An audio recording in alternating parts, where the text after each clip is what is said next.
ಅದೇನು ಸಾಫ್ಟ್ವೇರ್ನಾಗ ನೀವು ಏನು ಬೇಕಾದ್ರೂ ಫಾಲೋವರ್ ಮಾಡ್ಕೋಬೋದಲ್ಲ.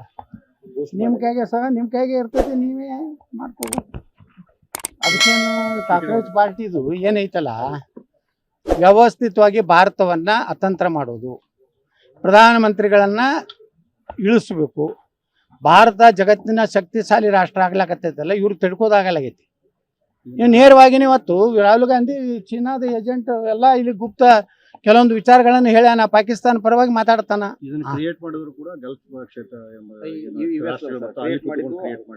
ಹೌದೌದು, ಅದೇ ಅದೇ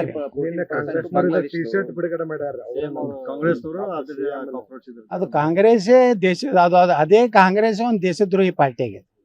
ಯಾಕೆ ಅವ್ರಿಗೆಲ್ಲರಿಗೂ ಈ ದೇಶನಾಗ ಏನಾಗೈತಿ, ಇವೆಲ್ಲ ಕೆಲವೊಂದು ಈ ಕಮ್ಯುನಿಸ್ಟ್ ವಿಚಾರದವರು, ಈ ಲೆಫ್ಟಿಸ್ಟ್ ಏನದಾರಲ್ಲ, ಮತ್ತು ಈ ದೇಶವನ್ನ ಬೆಳವಣಿಗೆ ನೋಡೋದು ಸಹನೆ ಆಗ್ಲಾರಂತ ಎಲ್ಲ ಟೀಮ್ ಕೂಡ್ಕೊಂಡು ಪಾಕಿಸ್ತಾನದವ್ರ ಮೆಂಬರ್ ಆದ್ರೆ ಇವ್ ಭಾರತಕ್ಕೇನು ಸಂಬಂಧ ರೀ? ಪಾಕಿಸ್ತಾನದಾಗ ಮಾಡ್ಕೊಳ್ಳಿ ಕಾಕ್ರೋಚ್ ಪಾರ್ಟಿ, ಅಲ್ಲೇ ನಾವು ಅವಕ್ಕೆ ತಿಲಾಕ್ ಕೂಳಿಲ್ಲ, ಅವೇ ಬಿಕನಾಸಿ ಹಂಗೆ ಅಡ್ಡಾಡಕತ್ತಾವು. ಈಗ ನಮ್ಮ ದೇವ್ರ ಹೆಸರು ಇಡ್ಲಾಕತ್ತಾರ ಅವ್ರು ಉಲ್ಟಾ. ಮತ್ತು ಲಾಹೋರ್ನಾಗ ಜೈನ ಟೆಂಪಲ್ ಚೌಕತ್ತಿಟ್ಟಾರ.